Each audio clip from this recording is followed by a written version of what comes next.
Hey guys, and welcome back to That LP Show. The name of the game is Metroid Prime 3 Corruption. Now that we have our Spider Ball in hand and can do whatever a Spider Ball can, we can head back to the Pirate Homeworld. If you remember, we ran into an area with a Spider Ball track, and there was nothing that we could do with it, so it kind of impeded our progress through the Pirate Homeworld. But now we have it, and we can do whatever Spider Ball can, minus swinging on things, even though we kind of can swing on things because of the grapple swing. But it's not quite like Spider-Man's webs, because we can't shoot it out of both arms, even though that would be kind of cool if we could do that. That'd be awesome if we could do that. Someone once asked me what I thought of an open-world Metroid game. I mean, it might be kind of cool. It would probably deviate a little too far from the Metroid formula.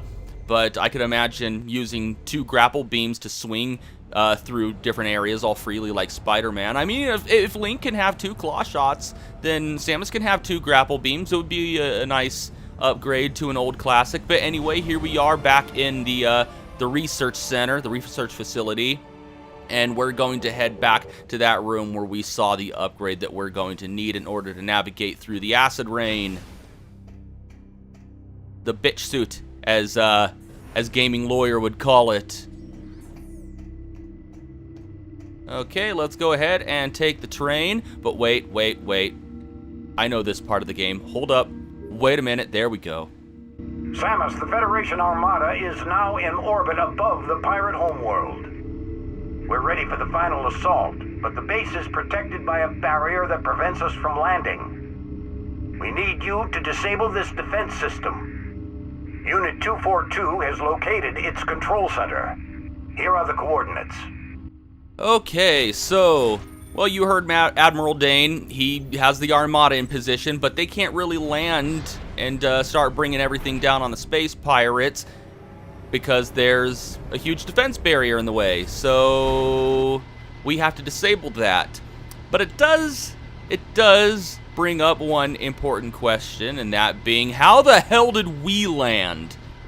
Because if there's a barrier in the way that prevents them from landing, it should have prevented Samus from landing. So is Samus special? Is there some sort of special feature on her gunship? Is it because the gunship is tiny that she was able to make it through a tiny crack in the defense shield? I don't know. That is not a thing that they mentioned or clarified. So, as far as I can see, it's just another example of Nintendo not thinking things completely through whenever they write a story, because they're not known for their tightly wound stories.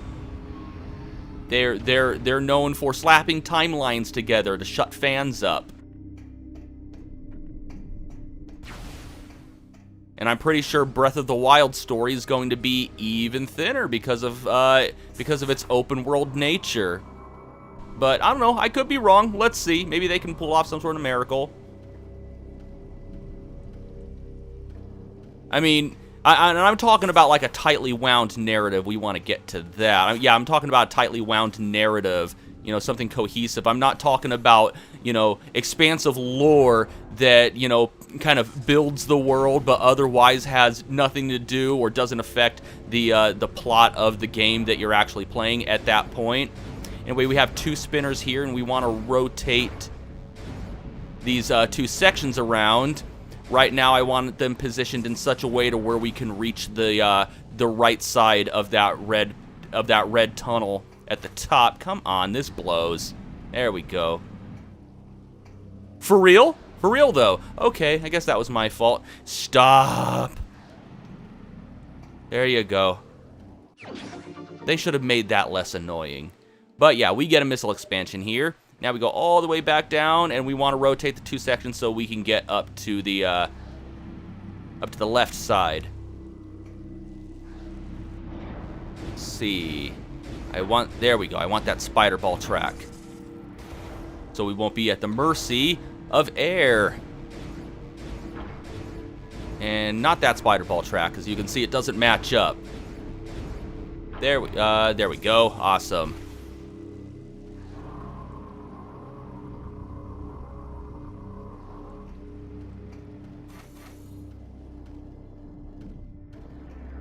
And And whoa, whoa, whoa, whoa. Oh, man. You know what? I really wish that Samus would come out of the morph ball in the direction that you want her to. There you go. I guess she does. I just wasn't facing that way. Anyway, let's get what we came here for.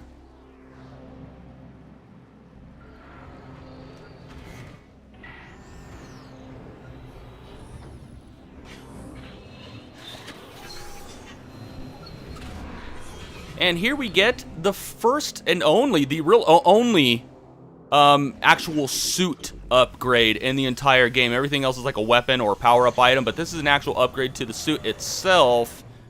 I mean, or the only like real cosmetic change outside of her progressive darkening colors because of the Phazon corruption. But yeah, bitch suit acquired. Actually, it's called the Hazard Shield. It's called the Hazard Shield. And it protects us from acid rain. So now we can navigate more of the Pirate Homeworld and get to that supply route that 242 was talking about. But we also have a new enemy here. Even though, like most other space pirate enemies, it looks almost like everything else. So you really have to be vigilant with your scan visor. Assault Aero Trooper. Only the best can join the ranks of the Assault Aero Troopers. Heavily armored, they are resistant to most weapon systems. Their unique armor is able to deflect all missile attacks, but can still be damaged by beam weapons. Like regular Aero Troopers, they wield 2 remote attack pods in combat. One is equipped with a particle cannon, the other with a gel bomb rack. Gel bombs stick to their targets until detonation. High velocity movement can remove gel bombs. But yeah, we're just going to take them out with the Hyper Beam because why the hell not? At this point in the game, we have more than enough energy tanks to take out pretty much anything with the Hyper Beam. That's your reward for exploring and getting all of the energy tanks in the game, is you get to abuse hyper mode a little bit more. But as you can see, because of the Hazard Shield, whenever we're exposed to acid rain like we are right now, Samus gets this cool glow about her.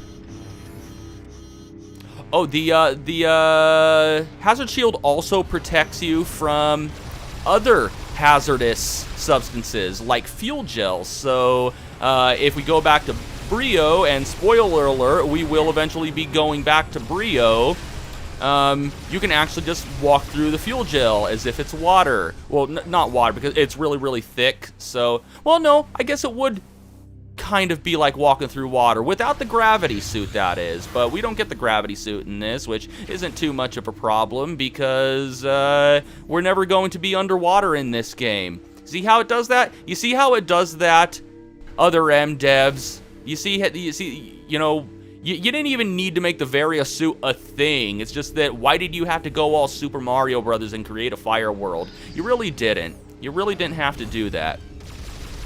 Stop moving around so I can hit you.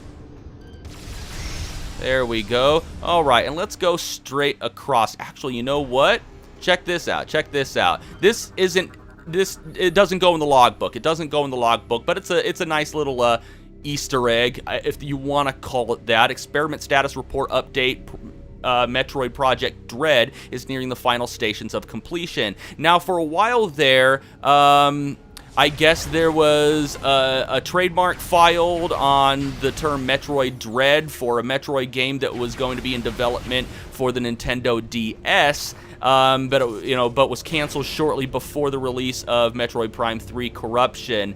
And I guess a lot of fans took that message to believe that Metroid Dread, which some people speculated was actually Metroid 5, and would take place after the events of Metroid Fusion. A lot of fans thought that that message meant that it was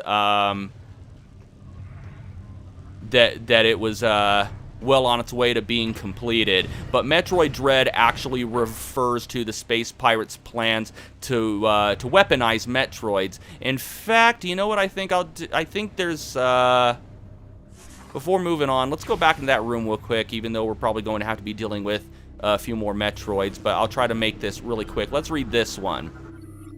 Experiment unsuccessful. All attempts at using Metroids as weapon power source have failed. Yeah, so that is actually what Metroid Dread was. It's not an actual, like, game. But a lot of fans were upset over that. Okay, what do we got here? Crystallized Phazon, it would seem. Yeah, Phazon crystals. Okay, so we saw this after beating Helios. We blow this stuff up with hyper missiles. There we go. And got some more lore right here. Taking Valhalla. The vision of our leader is vast indeed. As we prepared for war with the hated Galactic Federation, she decided she required one of their great machines to better control her living planet. We then set out to bring an Aurora unit to Dark Samus. Bribes led us to the location of our prize, the battleship Valhalla. Crewed with green recruits on a training mission, she was ours for the taking. One of the mightiest ships in the cosmos was no match for the Phazon-powered weapons of the Colossus. We rendered Valhalla helpless, then sent raiders to claim our prize. The Aurora was ours. There was no mercy to be had for the Federation dogs. At the command of Dark Samus, we jettisoned the crew into the frigid depths of space, leaving the wreck of Valhalla as a warning to the Federation. Let them tremble before our might. So that's what happened to the Valhalla. Bummer. We'll be heading there eventually, once we get all of the once we get all the energy cells, because there's really no point in going there until we get enough to actually get through to the end of it. Which I think we already do, but you know, 100% run and all. I want all of them.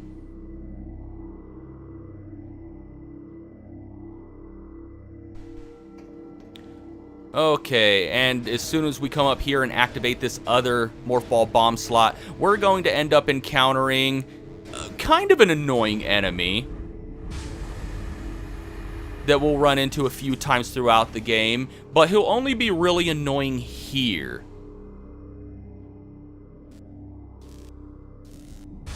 And there he is.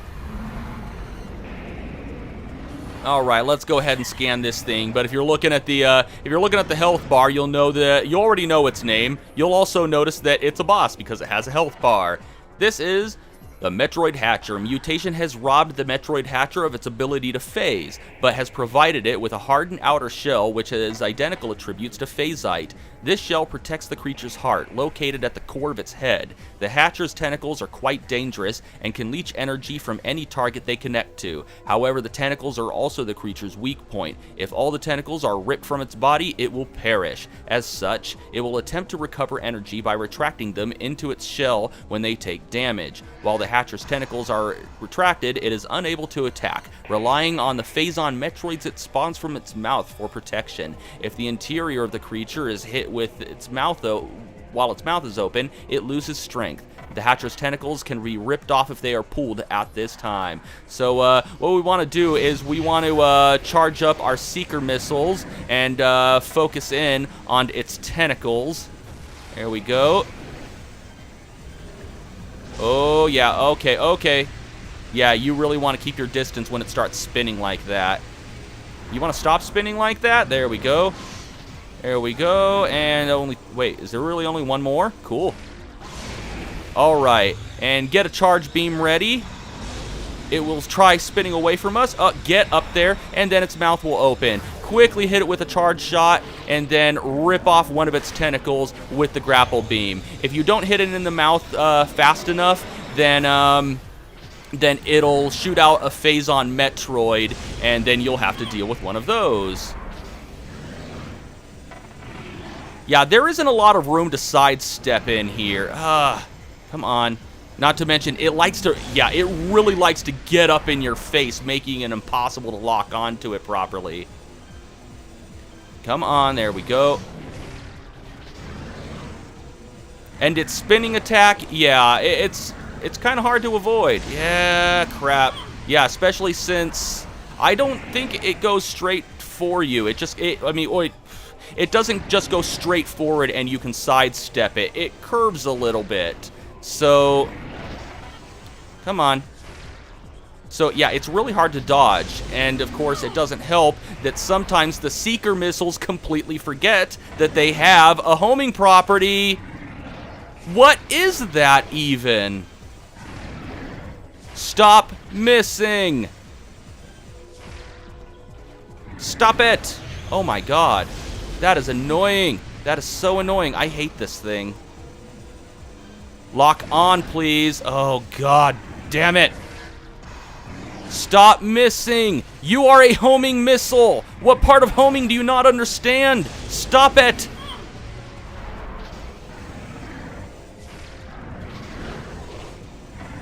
Shoot the damn thing!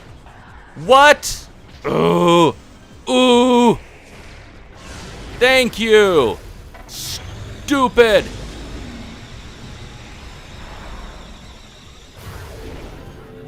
Rip your damn dick off if you had one.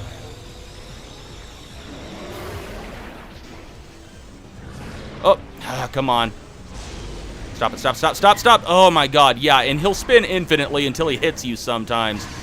Stop it. Get out of my face so I can home onto you and shoot you. Thank you.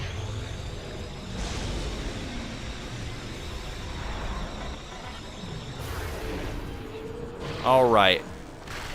One more.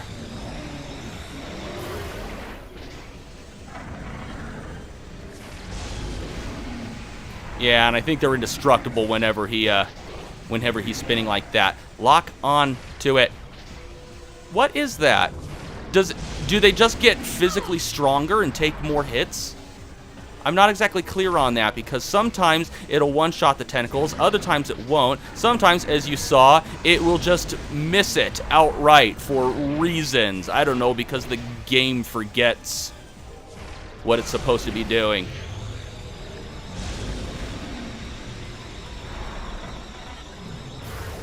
There we go.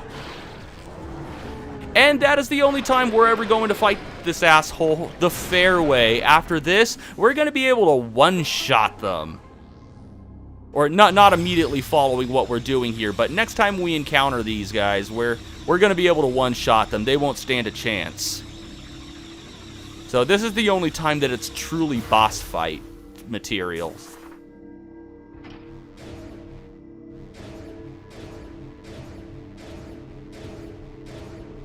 Yeah, but very annoying enemy, the Metroid Hatcher, for this one fight.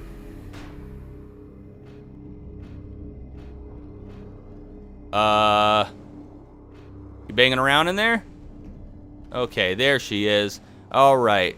Let's go up here real quick. Take a tiny detour. Well, I mean, this detour is actually a longer path than the way that the game actually wants you to go in order to progress, but it's still worth it. Still worth it.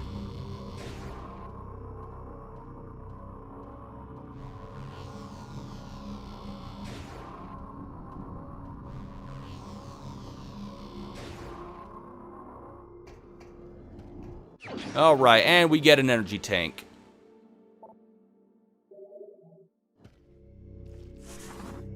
And now we have to go, oh, wait, there we go. Yeah, now we have to do it all over again, but this time we're going to take the normal path to get up to the area that we're supposed to get to in order to progress. And yeah, there you go. You can actually skip the animation of her going through the whole thing once you've done it once, which I very much appreciate. I wish other games, I wish, there are games out there that I really wish would let you skip little cutscenes that you've seen before, after you've seen them.